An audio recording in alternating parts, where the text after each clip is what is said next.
Page 49, Waltz. Famous melody from a waltz by Chopin. Let's look it over. 4 lines long, treble and bass clef, 3/4 time. It's a waltz. Waltzes and minuets, usually in 3/4 time. We have, what? Quarter notes, eighth notes, half notes, dotted half note. No big deal. I think we can handle all the notes okay.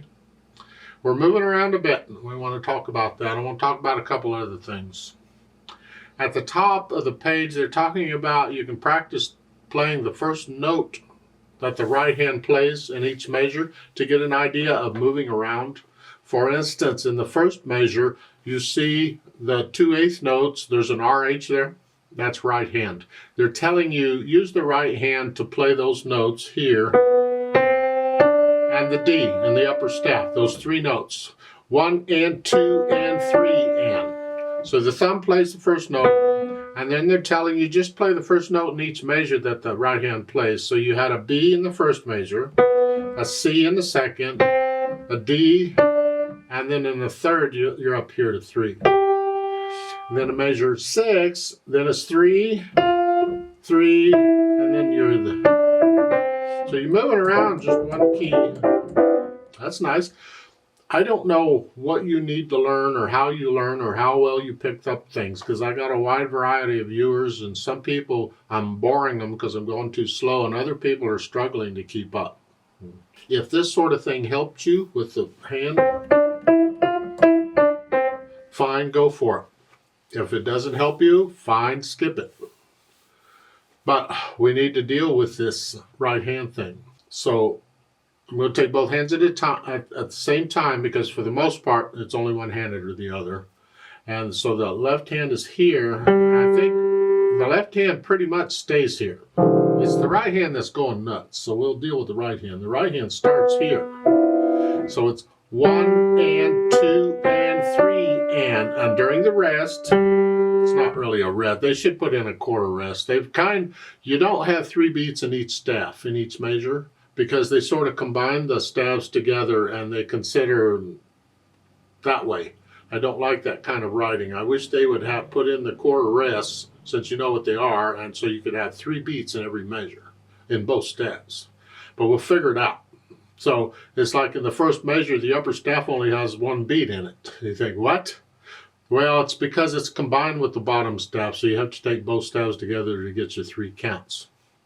Again, so it's 1 and 2 and 3 and then while you're playing the G in the next measure, you move up 1. And again, while you're playing the G, move up 1.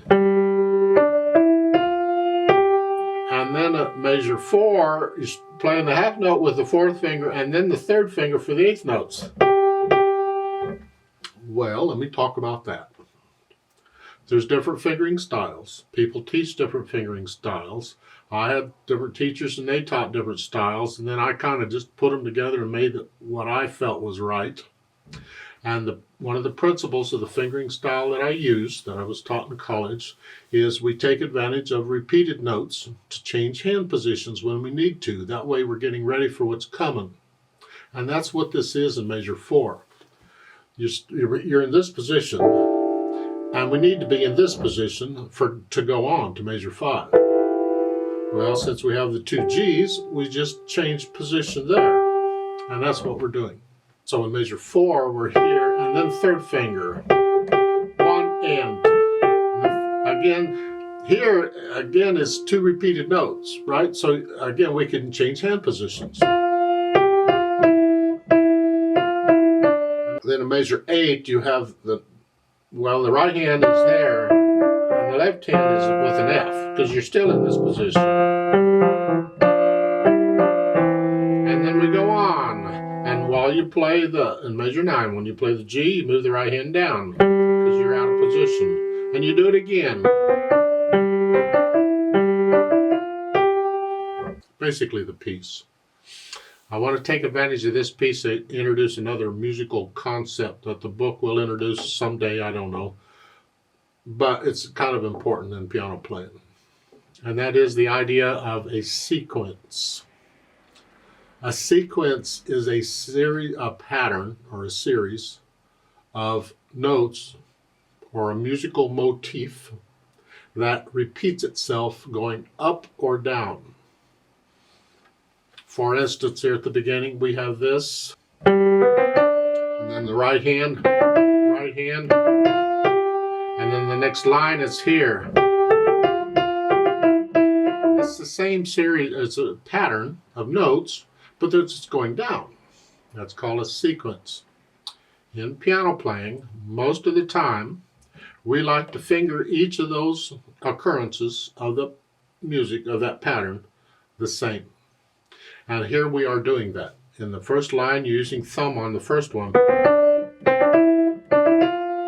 Using thumb each one. Because there's other fingerings we could use, but this is handy. And then the second line, we're starting each one with third finger.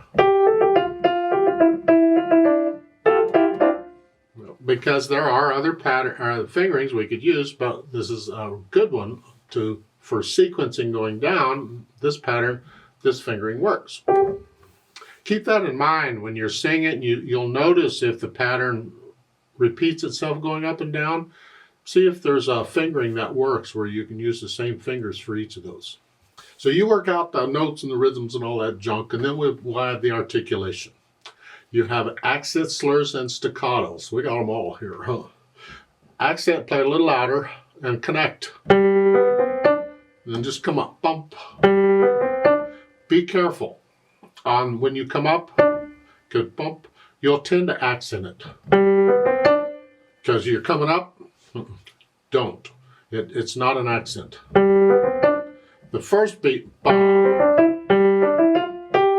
you have the natural accents, 1, 2, 3, 1, 2, 3, but here they want more than that. And there's no accents on the second line, staccato.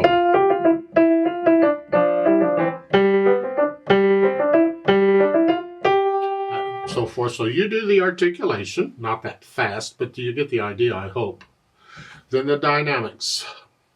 Loud, and all of this is melody. So it's loud with the accented note being very loud then. And then suddenly you're soft. Piano for soft. And loud. And then soft. It's like you have a statement and a reply. The statement is, reply.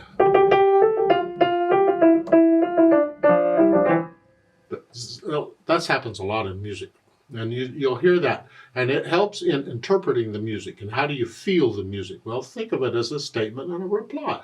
And then finally the speed, and this is a rather quick thing about where I've been playing it, I think, but it has to be accurate, so it has to be your spirited, not my spirited. So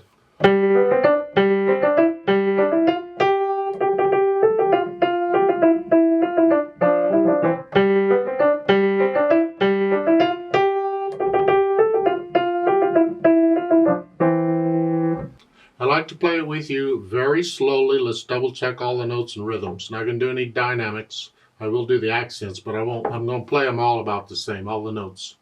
So I'll give us 3 counts. Let's just try it together slowly.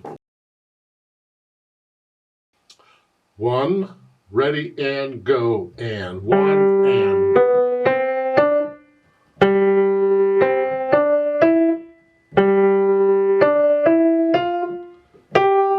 2, and.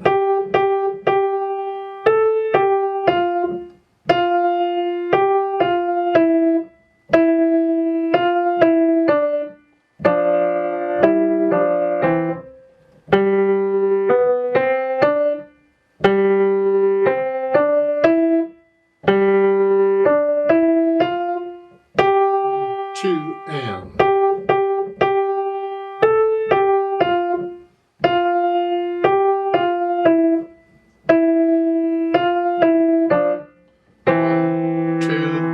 3, off. There's a duet at the bottom of the page. I'd like to do that, and you do what you just did, only faster. I'll speed it up some, maybe not full speed, but some. Now on this one, I need you to go up 2 octaves because the piano's using these notes down here, so you need to go up 2 octaves.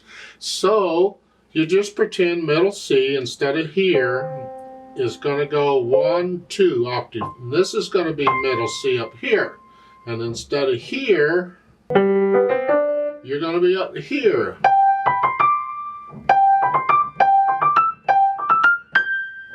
Play it all up there. I'll give us 3 counts. 1 ready, go, and be ready because this goes fast. So those 3 counts don't last very long. 1 ready, go.